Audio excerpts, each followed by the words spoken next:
Bapak Ibu, teman-teman semua sekalian yang saya kasihi. Pada pagi hari ini saya Sanita Winarta dan tim dari Sitri Victory Jakarta. Kita senang sekali bisa berjumpa secara online dengan Bapak Ibu dimanapun kalian berada. Dan kami sangat bersuka cita kalau pagi hari ini kita boleh bersama-sama memuji dan menyembah Tuhan, merayakan kemenangan kita selama 1 minggu kemarin bersama-sama dengan Tuhan. Dan mari kita siapkan hati kita, kita memberi yang terbaik buat Tuhan kita. Amin. Amin. Oh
kematian Yesus, untuk darahnya tercurah yang telah menebus dosa-dosa kita, dan kuasa kebangkitannya yang membuat kita layak pada hari ini, pada saat ini, untuk datang kepada Bapa, memanggil Dia, ya Aba, ya Bapa.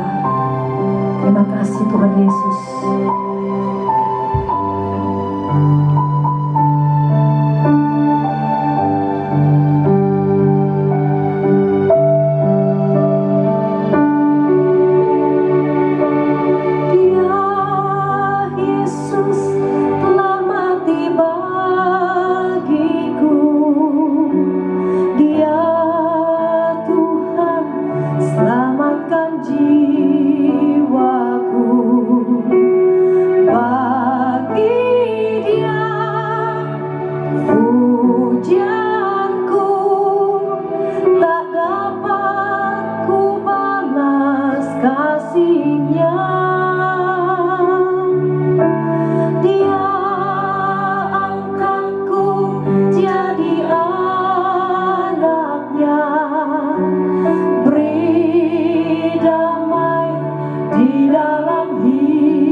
Yesus, selamanya Engkau berkuasa.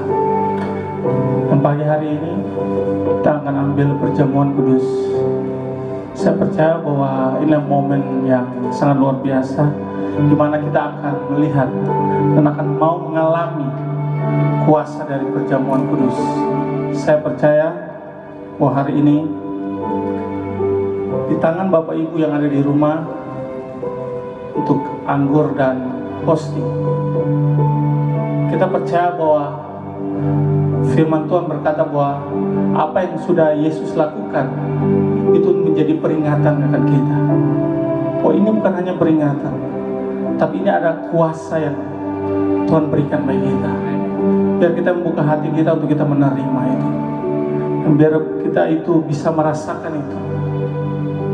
Mari tangan kita pegang roti ini, dan kita mengucap syukur.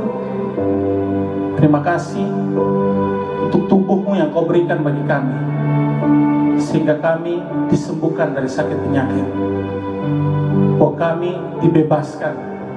Terima kasih Tuhan. Oh, kami diselamatkan. Dan kami yang percaya, mari kita makan dengan iman dalam nama Yesus.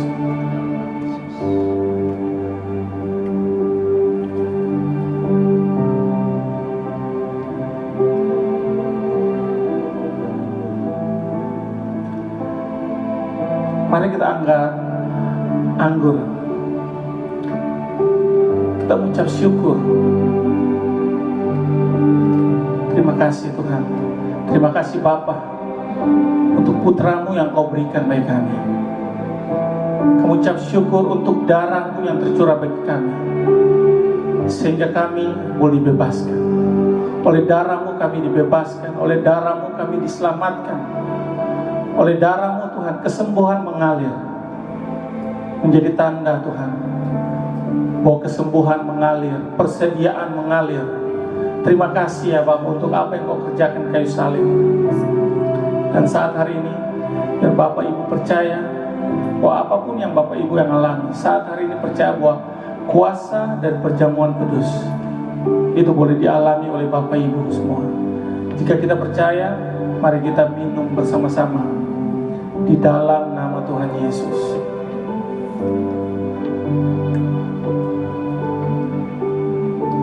Mari kita angkat tangan kita, mengucapkan terima kasih. Terima kasih Bapa. Terima kasih.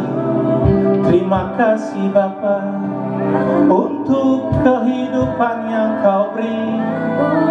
Terima kasih. Kesembuhan mengalir, persediaan mengalir, kekuatan mengalir. Terima kasih.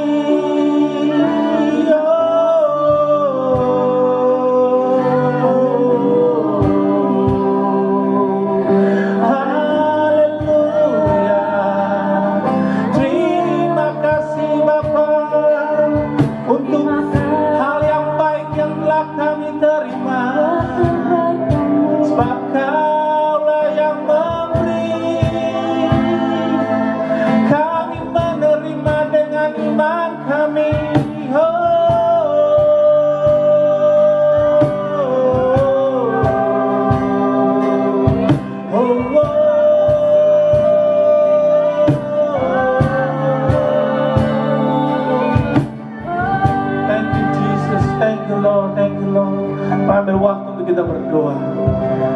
Bapak kami berdoa saat hari ini bagi setiap Bapak Ibu yang ada di rumah, untuk setiap kebutuhannya, untuk hati yang kosong, hubungan yang telah hancur, mungkin anak-anak yang sudah jauh dari orang tua, yang mungkin sudah jauh dari Tuhan. Kami percaya Tuhan, kami lepaskan kuasa kebangkitan Kristus boleh mengalir, memulihkan keluarga-keluarga. Yang sakit Engkau sembuhkan, yang lemah Engkau kuatkan. Kami ucap syukur dan kami terima dengan iman kami Tuhan. Terima kasih Tuhan. Dan ucapkan juga ada provisi Tuhan, ada persediaan, sumber-sumber Tuhan Engkau lepaskan Tuhan, sehingga boleh mengalir dalam setiap kehidupan jemaat Tuhan. Terima kasih ya Bapak, terima kasih. Yang membutuhkan pekerjaan, kami ucap syukur untuk ada pekerjaan-pekerjaan yang baru Tuhan. Ada promosi Tuhan, ada pintu-pintu dibukakan ya Bapak. Ada perkenan Tuhan mengalir. Kami mengucap syukur untuk kuasa-Mu mengalir dan kami boleh mengalaminya Tuhan. Terima kasih Tuhan.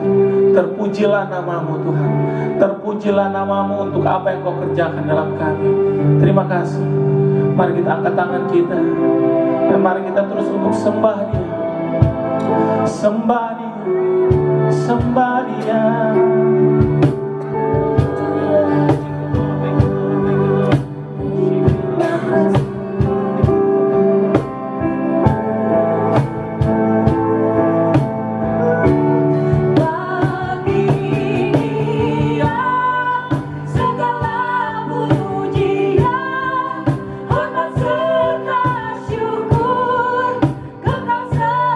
Selamanya bagi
Holy, holy is the Lord. Allah yang kudus.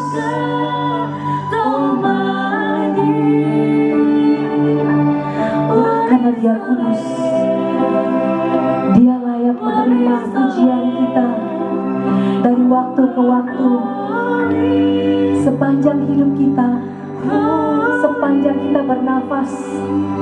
Biarlah itu menyerukan, kudus-kuduslah Engkau ya Tuhan. Worthy is the Lamb, worthy is the Lamb. You are holy, holy, holy, holy. You are holy, you are God Almighty.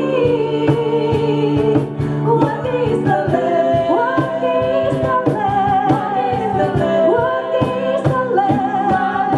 Holy, holy, holy.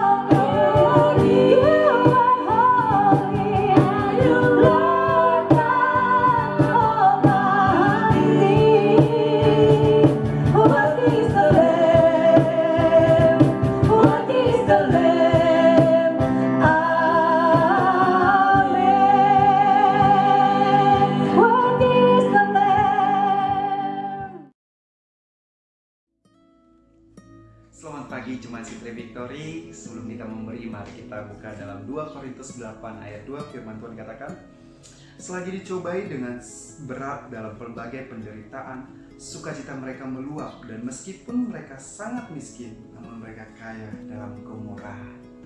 Saudara, cara pandang Allah dan cara pandang dunia itu berbeda, saudara. Kalau kita berpikir cara pandang duniawi, saudara, kita akan menilai, saudara, orang kaya itu ditentukan dengan mereka naik mobil apa. Orang kaya itu akan ditentukan dengan mereka rumahnya di mana, saudara, profesinya apa, saudara. Kalau kita berpikir cara pandang duniawi, saudara, orang kaya itu pasti penuh dengan sukacita, saudara. Orang kaya itu pasti nggak ada masalah, saudara.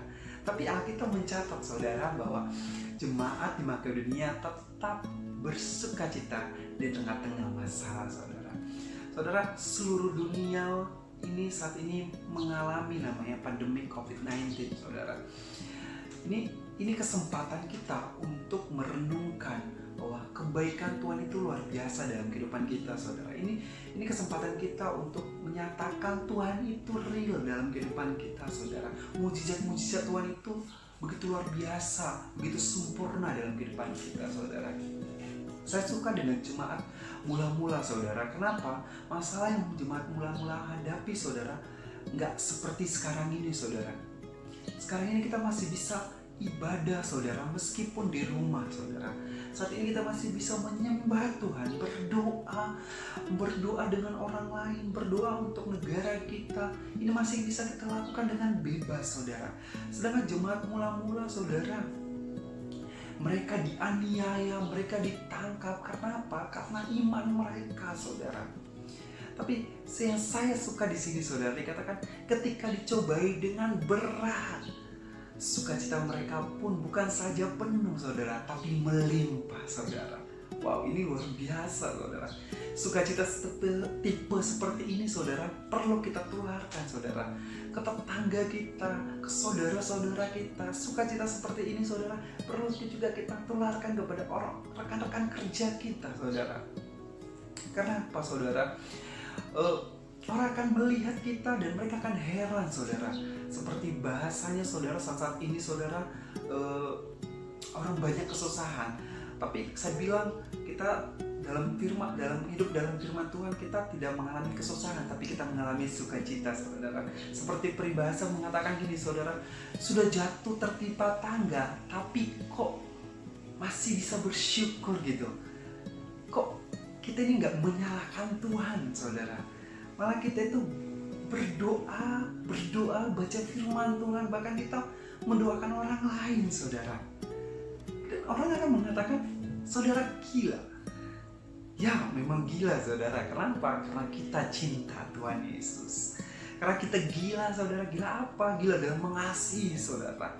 Karena kita gila apa, saudara? Kita gila mengampuni, saudara. Kita gila dalam apa, saudara? Kita gila dalam memberi, saudara. Kita gila dalam mengasihi, saudara. Wow, ini luar biasa, saudara. Meskipun jemaat mula-mula, saudara, mereka sangat miskin, namun mereka kaya dalam kemurahan, saudara. Mereka nggak anggap diri mereka sendiri itu miskin, saudara. Kenapa? Karena miskin itu mindset kita. Karena miskin itu pilihan, saudara. Kenapa? Karena miskin itu pola pikir kita, saudara. Kaya itu bukan tentang materi, saudara, tapi kaya itu tentang hal memberi, saudara. Semakin kita memberi, saudara, kemurahan Tuhan itu semakin sempurna dalam kehidupan kita. Semakin kita memberi, saudara, rasa syukur kita ini semakin hari semakin bertambah, saudara. Saya yakin dan percaya, saudara, setiap jemaat Citri Victory adalah jemaat yang penuh dengan kemurahan, saudara. Jemaat Citri Victory adalah kaya dalam kemurahan, saudara. Mari saudara kita berdoa. Bapa yang baik Tuhan Yesus, terima kasih Tuhan buat firman-Mu luar biasa dalam kehidupan kami, Tuhan Yesus. Kami kaya dalam kemurahan, Tuhan Yesus. Kami percaya semakin kami memberi, Tuhan, kami menyatakan kebaikan-Mu begitu sempurna dalam kehidupan kami. Semakin kami memberi, Tuhan, rasa syukur kami semakin hari semakin bertambah, Tuhan Yesus. Terima kasih Tuhan Yesus bagi setiap jemaat yang ada di rumah, Tuhan Yesus. Berkati setiap pemberian mereka, Tuhan. Berkati setiap kesehatan mereka, Tuhan. Berkati apapun yang mereka lakukan, Tuhan Yesus. Terima kasih Tuhan Yesus. Biarkan saat ini, Tuhan Yesus, kami nyatakan Engkau real dalam kehidupan kami. Kami nyatakan mujizat-mujizat-Mu nyata dalam kehidupan kami. Dalam nama Yesus Kristus Tuhan, kami siap memberi. Haleluya. Shalom saudara-saudara sekalian, selamat pagi, selamat datang di dalam ibadah online dari C3 Church. Saya ingin juga berterima kasih atas kesempatan yang diberikan kepada saya. Saudara-saudara, pada hari ini kita akan berbicara mengenai diberkatilah atau berbahagialah orang yang suci hatinya. Dan nats kita ada dari Matius pasal yang ke-5, ayat yang ke-8. Berbahagialah orang yang suci hatinya, karena mereka akan melihat Allah. Mari kita berdoa. Bapa, kami mengucap syukur di dalam nama Tuhan Yesus Kristus.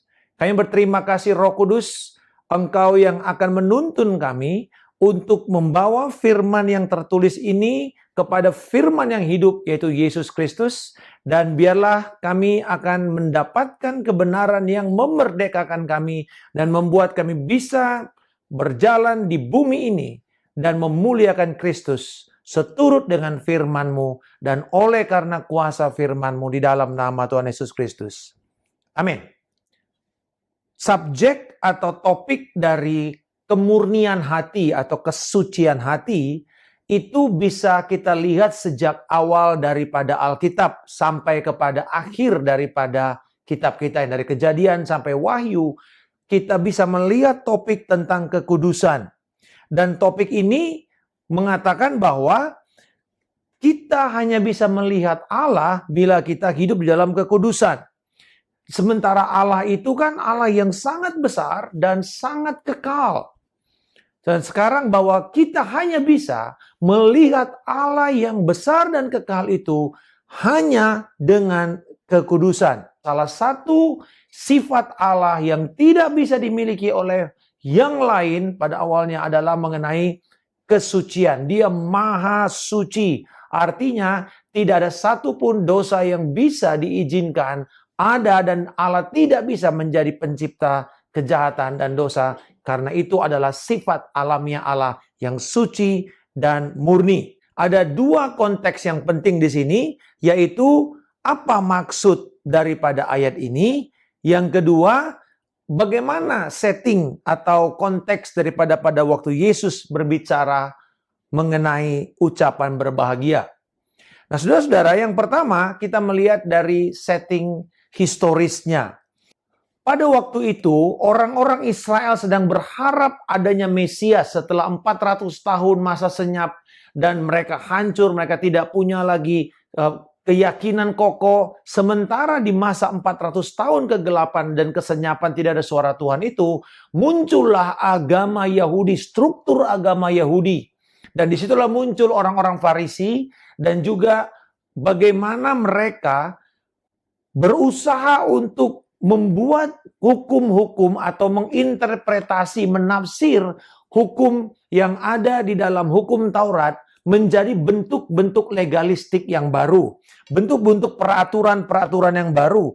Karena mereka berpikir begini, kalau kita tidak sanggup melakukan firman Tuhan yang ada dalam kitab Taurat, mari kita mulai menafsirkannya supaya bisa kita terapkan seturut dengan kemauan kita.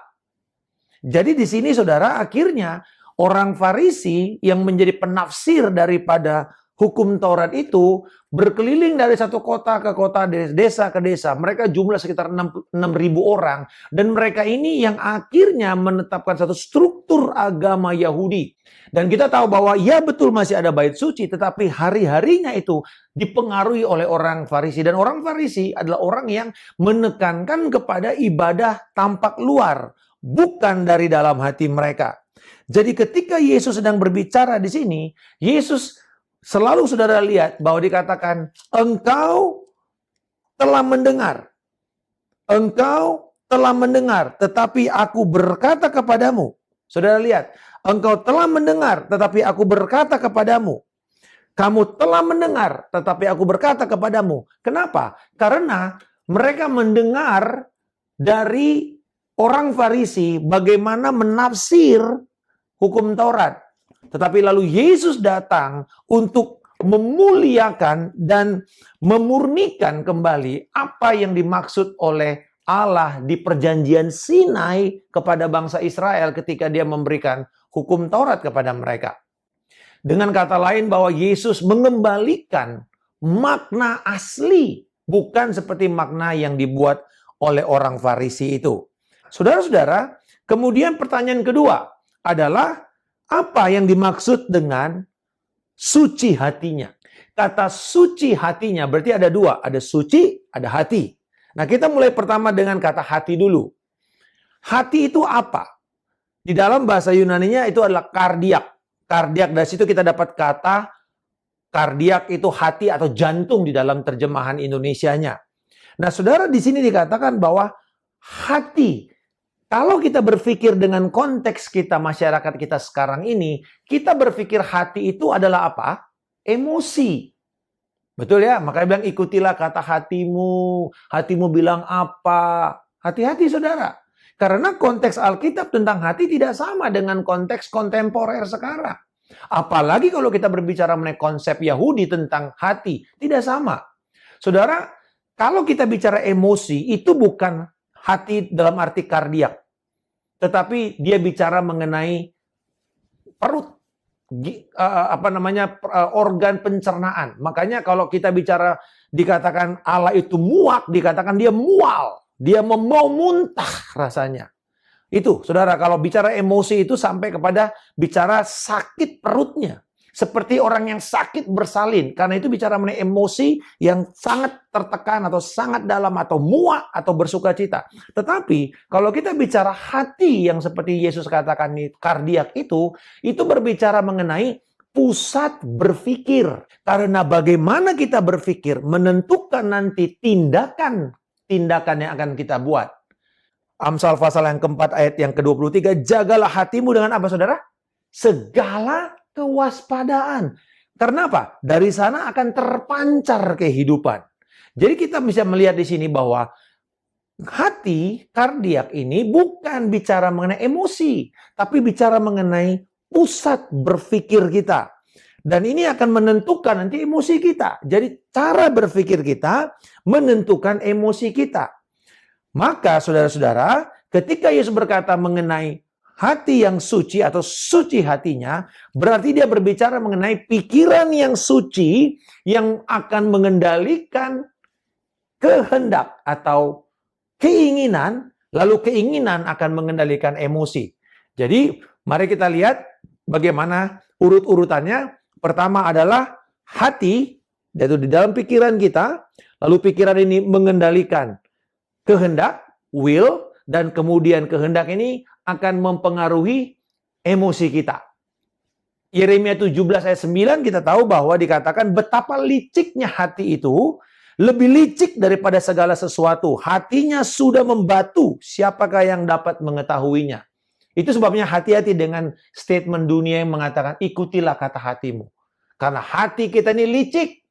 Apalagi setelah kita berdosa, kita jatuh dalam dosa, hati kita itu di dalam Kejadian pasal yang ke-6 ayat 5 dikatakan bahwa hati manusia itu selalu akan berbuahkan kejahatan semata-mata.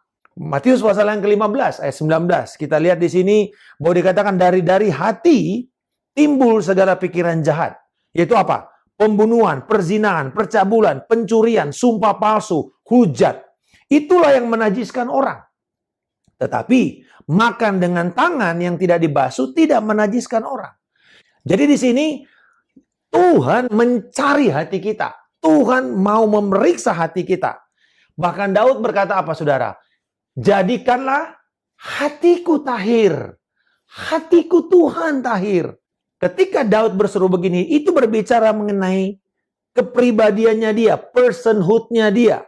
Dan di sini dia bicara mengenai manusia batinnya. Jadi saya mau mengatakan kepada saudara, saya nggak peduli berapa seringnya saudara ke gereja, berapa seringnya saudara pelayanan, berapa aktif kita ada di dalam kebaktian, bahkan kita bisa baca Alkitab, kita bisa menghafal ayat-ayat, tetapi dengar baik, kalau hati kita tidak bersih, hati kita tidak murni, kita tidak sedang mencapai standar Allah. Nggak peduli berapa rohaninya Anda, berapa agamawinya Anda. Karena saudara lihat di sini, bukan tampak luar, tetapi dari dalam. Tetapi saudara lihat bahwa kalau dari dalamnya benar, saya katakan tadi ya, dari pikirannya benar akan membuat kehendaknya benar, sehingga kemudian emosi dan perilakunya akan jadi benar. Saudara, mari kita lihat di dalam perjanjian lama. Pada waktu Daud, sebelum dia jadi raja, Saul dipilih Tuhan jadi raja. Saudara, Saul ini siapa? Kecuali dia tinggi, besar, ganteng, tidak ada yang lain. Modalnya dia jadi raja, cuman itu tongkrongannya, cuman fisiknya doang. Tetapi kalau saudara baca di sini, karena pada waktu itu tidak ada yang lain, dan dikatakan di dalam 1 Samuel 10 ayat 9, Allah memberikan Saul hati yang baru. Saudara lihat, bukan cuma tongkrongan. Karena tongkrongan ini nggak ada artinya di depan Tuhan. Sampai Tuhan memberikan hati yang baru. Lalu ketika Tuhan memberikan hati yang baru ini, apa yang terjadi? Dikatakan bahwa Tuhan memberikan hati yang lain kepada Saul. Tetapi apa yang terjadi? Ketika dia sudah mendapatkan itu dari Tuhan, dia mulai memberontak kepada Tuhan. Dia mulai tidak taat kepada Tuhan. Akhirnya Samuel mengatakan, kamu dicabut, kamu sudah kelewat batas. Lalu apa saudara? Tuhan menyuruh memanggil dan mencari seorang anak yang tertinggal, yang jauh, yang disingkirkan. Tetapi dikatakan apa? Dia memiliki hati yang berkenan kepada Allah. God's after his own heart. Saudara lihat, itu Daud saudara. Hati Daud lebih secara fisik, dia jauh perbandingannya dengan Saul. Tidak ada apa-apanya saudara. Tetapi Tuhan melihat. Bukan cuma tampak luar. Manusia saja menghakimi, menilai dengan tampak luar. Samuel hampir tertipu, saudara. Tapi Tuhan mengatakan, Samuel, ingat. Bukan karena appearance dari luar. Anda boleh kurang tampan, kurang cantik, nggak perlu pakai face app, saudara, untuk saudara bisa diterima oleh dunia. Tapi dengar baik. Ketika hati kita benar. Hati kita benar itu apa, saudara? Hati yang suci. Nah, di sini dikatakan, hati yang suci. Tadi kita udah bicara hati. Yang kedua sekarang kita bicara suci. Apa itu suci? Di dalam bahasa aslinya dikatakan kataros. Kataros itu dari sini kita bicara mengenai kemurnian. Nah, di dalam istilah kataros ini saudara, seringkali kita bicara suci, langsung cara berpikir kita, respon kita adalah, itu membosankan, itu flat, itu cuma ada di biara, itu nggak cool, itu nggak keren. Hari gini masih bicara suci. Orang lain semua juga bicara yang sembarangan. Tapi dengar baik, saudara. Ini bukan bicara mengenai suci semata-mata dalam bentuk tindakan. Tapi saudara, kataros ini adalah kata yang membentuk kata kataris yang artinya bersih dari kecemaran dan dari kejahatan. Artinya bersih dari kecemaran dan dari kejahatan. Berarti ini bicara mengenai apa, saudara? Bicara mengenai standar moral dari dosa, bersih dari dosa. Kata suci artinya tidak ada percampuran. Dengan kata lain, ini bicara mengenai single devotion. Satu arah tujuan penyembahan kita hanya kepada Tuhan saja. Dan ini, saudara, motif yang benar, motif yang suci itu lahir dari hati yang suci. Oke, kalau kita bicara motivasi, motivasi itu mulai dari hati yang suci. Dengan kata lain, istilahnya ini adalah integritas rohani. Integritas rohani. Kita hanya bisa memiliki integritas rohani kalau kita memiliki satu mata yang tertuju, single fokus. Bukan orang yang mendua hati. Alkitab mengatakan kalau kau mendua hati, kamu tidak dapat apa-apa. Nah, itu yang orang mendua hati sekarang. Bisa percaya sebentar, besok nggak percaya. Sekarang percaya, nanti nggak percaya. Saudara nggak bisa. Itu bukanlah orang yang suci hatinya. Karena suci hatinya berbicara mengenai orang yang punya purpose yang satu saja. Jadi di sini kita bicara mengenai, kata Riz ini bicara mengenai motivasi yang murni dan itu sangat penting. Karena saudara-saudara, Yesus berkata di dalam ayat pasal berikutnya, yaitu pasal 6 ayat 24. Dikatakan kamu tidak bisa melayani dua tuan. Kamu tidak bisa melayani dua tuan. Kamu harus pilih Allah atau Mamon. Oke? Allah atau Mamon. Anda boleh pilih. Tapi kamu tidak bisa dua-duanya, Allah dan Mamon. Tidak bisa. Sama, saudara. Di dalam kesucian, karena Tuhan mencari hati, Tuhan mencari fokus yang satu. Nah, di sini kita bicara mengenai motivasi. Tetapi Pak, kan sudah cukup dong motif. Yang penting motifnya saya benar. Enggak. Karena banyak orang yang melakukan motivasi yang benar. Tetapi kemudian cara mereka tidak tepat. Saudara, ada orang yang punya motivasi benar. Mereka berusaha untuk mencari kesucian dengan menyalibkan diri mereka di kayu salib. Saya pernah tinggal di Filipina selama 6 bulanan dan setiap kali ada Paskah, mereka pergi ke satu gunung dan di sana mereka bersedia untuk memberikan diri mereka dipaku. Lalu mereka mesti jalan naik kayak napak tilas naik ke atas gunung untuk mereka bisa mendapatkan kesucian. Apakah ini yang dikatakan oleh Yesus mengenai hati yang suci? Jawabannya enggak. Karena Elia pernah berhadapan dengan 400 nabi Baal. Dan mereka apa? Menoreh-noreh diri mereka. Demi kesucian berdoa dan dijawab Tuhan. Bukan itu saudara-saudara. Bukan cuma motivasi yang murni. Tetapi kemudian kita perlu melakukan tindakan yang benar dan tindakan yang murni. Saudara, hati yang murni itu lahir dari motivasi yang murni. Thomas Watson mengatakan begini, morality can drown a man as fast as spice. Moralitas itu bisa menenggelamkan manusia seperti manusia ditenggelamkan oleh kejahatan. Sama seperti kapal. Kapal bisa tenggelam karena terlalu banyak muatan. Apakah muatan itu emas atau muatan itu kotoran manusia? Kelebihan muatan. Nggak peduli muatannya apa. Boleh emas, boleh kotoran. Dua-duanya bisa menenggelamkan kapal. Sama dengan manusia, saudara-saudara. Saudara bisa berpikir bahwa yang penting hati saya, pikiran saya benar, motivasi saya benar. Nggak bisa, saudara.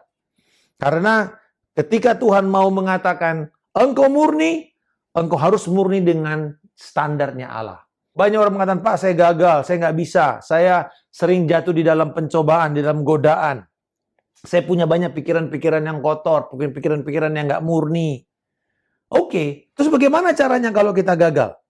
Alkitab berkata, bila engkau mengakui dosamu, maka Allah itu setia dan adil, dan Dia akan menyucikan kita dari segala kejahatan kita. Nah, saudara-saudara, tetapi luar biasa, hanya ada cara yang dari Tuhan. Dan ini cara yang praktis. 3 hal yang praktis untuk kita melakukan. Bagaimana kita hidup dalam kekudusan. Bagaimana kita memiliki hati yang murni.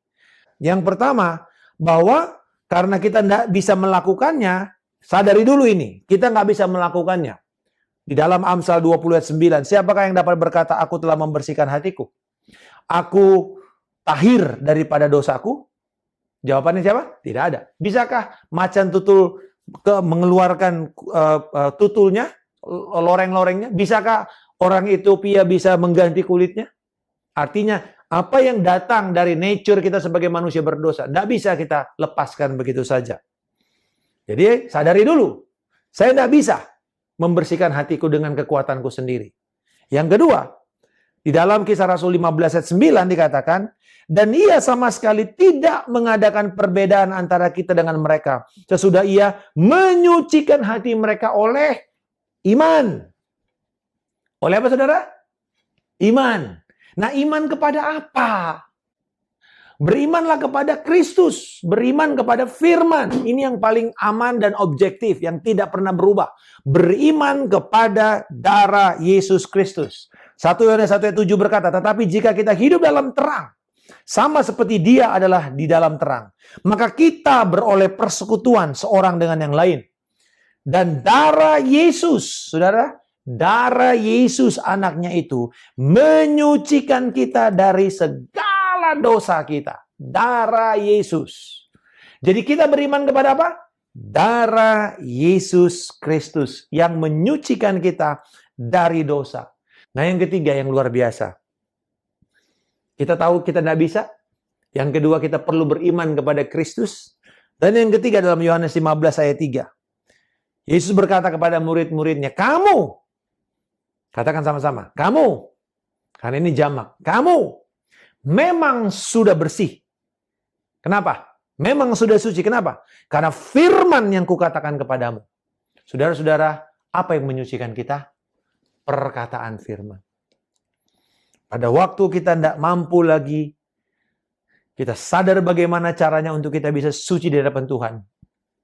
Firman, doa yang menjadi bagian dari hidup kita setiap hari. Bukan hanya karena masa sulit, kita harus kerja dari rumah, belajar dari rumah. Kita sekarang punya banyak waktu dengan Tuhan. Karena justru kita tidak pernah punya waktu, makanya Tuhan buat kita seperti ini sekarang.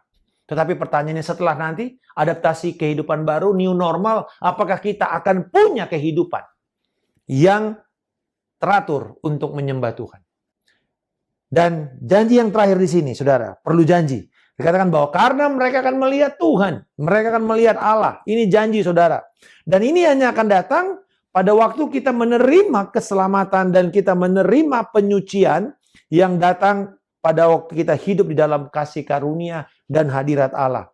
Dan ini bicara mengenai future indicative di dalam tata bahasa Yunani, yaitu kita bicara mengenai future continuous tense. Jadi saya mau bacakan begini, mereka akan terus-menerus mencari Tuhan untuk diri mereka sendiri. Jadi, berbahagialah orang yang suci hatinya, karena mereka akan terus-menerus melihat Tuhan untuk diri mereka sendiri. Luar biasa ya, kamu akan terus-menerus melihat Tuhan. Sewaktu kita hidup di dalam kesucian. Engkau berkata, Tuhan tunjukkan kepadaku kemuliaan. Tuhan tunjukkan kepadaku kemuliaan. Gampang. Jika engkau hidup dalam kesucian. 1 Yohanes 3:2. Ini janji Tuhan. Saudara-saudaraku yang kekasih. Sekarang kita adalah anak-anak Allah. Tetapi belum nyata apa keadaan kita kelak. Akan tetapi kita tahu bahwa apabila Kristus menyatakan dirinya. Lihat. Apabila Kristus menyatakan dirinya. Ketika dia datang nanti, mengangkat kita, menyatakan dirinya, kita akan menjadi sama seperti dia. Sebab kita akan melihat dia dalam keadaannya yang sebenarnya. Ini janji Tuhan. Tetapi dari sekarang, mari kita meninggalkan kecemaran. Menjadi serupa seperti Kristus lewat firman-Nya. Dan di dalam doa. Punya single-minded. Fokus. Tidak terbagi-bagi fokus kita. Hidup kita tidak tercemar, tidak tercampur-campur. Murni. Untuk kita akan terus-menerus bisa melihat kemuliaan Tuhan. Dari sekarang, sampai pada waktu nanti, kita dijemput oleh Tuhan. Kita berdoa. Bapa di surga, di dalam nama Tuhan Yesus Kristus, terima kasih bahwa kami melayani Allah yang suci, yang tidak ada kecemaran. Tapi lebih dari itu Tuhan, bahwa kami sadar kami tidak mampu melakukan itu dengan kekuatan kami. Kami telah jatuh dalam dosa. Tapi kami bersyukur bahwa kami telah ada di dalam posisi kesucian. Dan kami sedang berjuang untuk terus-menerus menanggalkan segala kecemaran pikiran dan jasmani. Dan hidup di dalam kekudusan. Mengejar kekudusan bersama-sama dengan orang-orang percaya lainnya yang Engkau berikan, gerejamu Tuhan. Biarlah kami percaya pada hari ini, demikianlah firman Tuhan saudara-saudara. Bahwa Engkau berpikir selama ini ada beberapa di antara Engkau anak-anak muda yang udah patah semangat karena Engkau try untuk berjuang melawan setiap dosa-dosa kecemaran yang Engkau takut bahkan untuk keluarkan. Tapi firman Tuhan berkata, bawa itu ke dalam terang. Buka itu, maka Engkau akan mengalami kemenangan. Engkau akan mengalami kemenangan di dalam nama Tuhan Yesus Kristus. Dan pada waktu Engkau mulai berjuang, Engkau akan melihat bahwa Tuhan akan memberkati Engkau karena Engkau tidak datang sendirian. Kami berdoa Tuhan pada saat ini, bahwa biar Engkau sedang membangkitkan setiap kami satu generasi yang hidup di dalam kemurnian hati kami.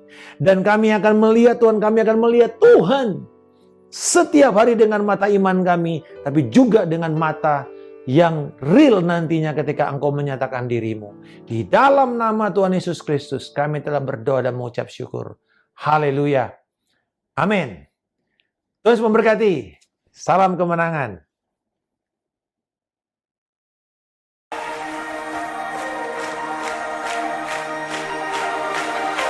I heard your love calling my name, and I came running home. Made you the king over my pain. You want me to let it go. Now I know that I know you are for real. 'Cause your love made me straight to my heart. This is for real. 'Cause everything I have is yours. Jesus, 'cause you gave it all. Heaven opened up my eyes. Coming in, I hear you calling me closer and closer. Come on.